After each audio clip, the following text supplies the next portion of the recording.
Trump को किसने कहा काउबॉय जैसा बच्चा? गाजा पीस समिट के बीच फिसली ट्रंप की जुबान। आखिर पाकिस्तान से क्यों भिड़ा अफगानिस्तान?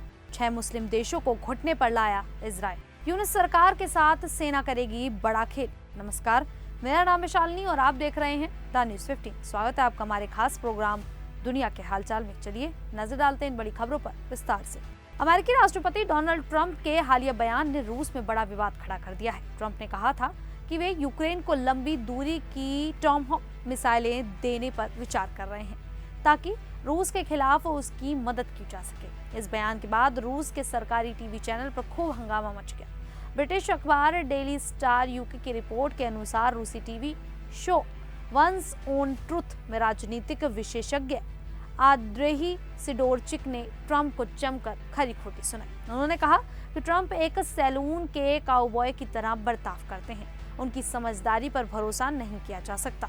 सिडोरचिक ने ट्रंप को जेब के सिक्के जितना साधारण बताया और कहा कि वह सोचते हैं कि रूस डर जाएगा, लेकिन ऐसा कभी नहीं होगा। शो में एक सर्वे भी हुआ जिसमें 50% दर्शकों ने नाटो देशों पर हमले का समर्थन किया।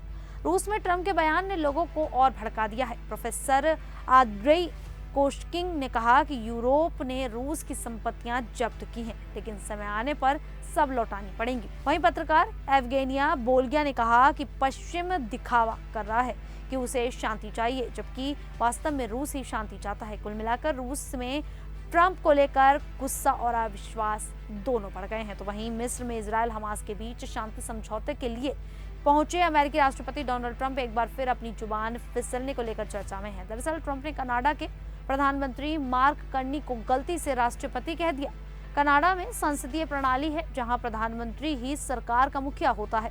ट्रंप के इस बयान के बाद मार्क कार्नी उनके भाषण के खत्म होने पर पास आए और उन्हें उनकी गलती के बारे में बताया। ट्रंप ने खेद जताने के बजाय मजाकिया अंदाज में माहौल हल्का कर दिया और हंसते हुए बोले, अच्छा हुआ कि मैंने आपको गवर्नर नहीं कहा।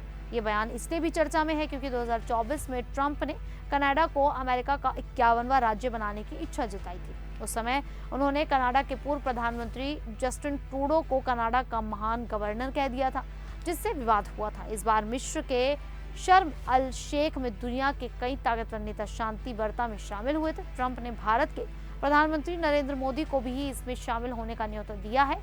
हालांकि यह स्पष्ट नहीं है कि ट्रंप ने राष्ट्रपति शब्द गलती से कहा या मजाक में, लेकिन इस घटना ने एक बार फिर उनकी चर्चा दुनिया भर में बढ़ा दी है। तो वहीं 11-12 अक्टूबर 2025 की रात पाकिस्तान और अफगानिस्तान के बीच ड्यूरंट लाइन पर अचानक जंग छिड़ गई। ये लड़ाई तब शुरू हुई जब पाकिस्तान ने 9-10 अक्टूबर को काबुल, खोस्त, जलालाबाद और पक्तिका में हवाई हमले किए। अफगानिस्तान पर राज कर रहे तालिबान ने इसे अपनी संप्रभुता का उल्लंघन बताया और जवाबी कार्रवाई में पाकिस्तान की 25 सैन्य चौकियों पर हमला कर दिया। पाकिस्तान ने दावा किया कि उसने 200 तालिबान लड़ाकों को मार गिराया, जबकि तालिबान ने कहा कि उन्होंने 58 पाकिस्तानी सैनिकों को मार डाला।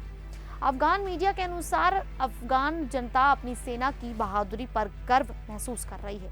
कई शहरों में युवा और कबीलाई नेता तालिबान का समर्थन करने के लिए सड़कों पर उतर आए हैं। आंकड़ों के अनुसार पाकिस्तान की सेना दुनिया में 15वें स्थान पर है, जबकि अफगानिस्तान की ताकत 118वें स्थान पर है। इसके बावजूद तालिबान की छोटी छोटी टीमें सीमावर्ती इलाके में तेज और अचानक हमले करने में माहिर है। तालिबान पहले धार्मिक छात्रों का समूह था, लेकिन 2021 में सत्ता में आने के बाद से उन्होंने अपनी सेना को संगठित रूप दिया। उनकी संख्या भले ही कम हो, लेकिन उनकी लड़ने की क्षमता और इच्छा शक्ति उन्हें मजबूत बनाती है। इसी वजह से पाकिस्तान को इस बार कड़ा जवाब मिला है। तो वहीं 2 साल तक चले भीषण संघर्ष के बाद अब गाजा में शांति की उम्मीद जगी है। अमेरिकी राष्ट्रपति डोनाल्ड ट्रंप के 20 पॉइंट शांति प्लान के पहले चरण पर इजराइल और हमास सहमत हो गए हैं। समझौते के तहत हमास ने 20 इजरायली बंधकों को छोड़ा, जबकि इजराइल ने 250 फिलिस्तीनी कैदियों को रिहा किया। लेकिन इन 2 सालों में इजराइल ने सिर्फ हमास तक सीमित रहकर कार्रवाई नहीं की। उसने Lebanon, Yemen, Iran, Syria, Qatar और ट्यूनीशिया पर भी हमले किए। लेबनान में हिजबुल्लाह के साथ 1 साल तक संघर्ष चला, जिसमें उसके प्रमुख हसन नसरल्लाह मारे गए। यमन में इजराइल ने हूती विद्रोहियों के ठिकानों पर कई हवाई हमले किए और लाल सागर में नौसैनिक कार्रवाई की। ईरान के साथ भी 13 जून 2025 को बड़ा युद्ध हुआ, जिसमें सैकड़ों लोग मारे गए। इजराइल ने दावा किया कि वह ईरान के परमाणु कार्यक्रम को रोकना चाहता था। सीरिया में असद सरकार गिरने के बाद इजरायल ने वहां भी हमले कर सैन्य ठिकाने नष्ट किए। कतर और ट्यूनीशिया में भी इजरायली हमलों से कई लोग मारे गए। इस पूरी जंग में अमेरिका ने इजरायल को सबसे बड़ा सहयोगी समर्थन दिया।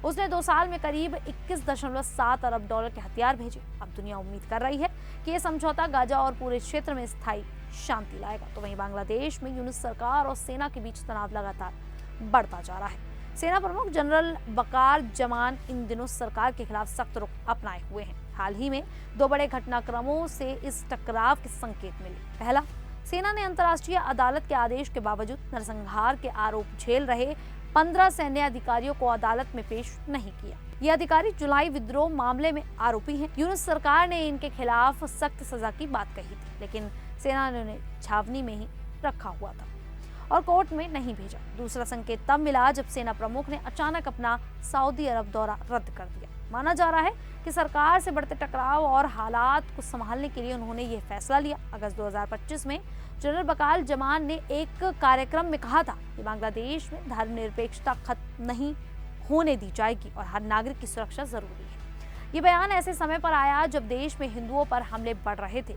ORF की रिपोर्ट के अनुसार सेना के अंदर भी असंतोष बढ़ रहा है, क्योंकि यूनुस सरकार कट्टरपंथी विचारधारा वाले अधिकारियों को ऊंचे पद दे रही है। इससे सेना प्रमुख का प्रभाव घट रहा है और देश में सियासी संकट गहराता जा रहा है। खैर, बांग्लादेश की इस स्थिति को लेकर आप लोगों की क्या राय है, आप हमें कमेंट करके जरूर बताइएगा। अभी के लिए इतना ही, फिर हाजिर होंगे ऐसी ही देश और दुनिया से जुड़ी बड़ी खबरों के साथ। तब तक के लिए देखते रहिए द न्यूज़ 15।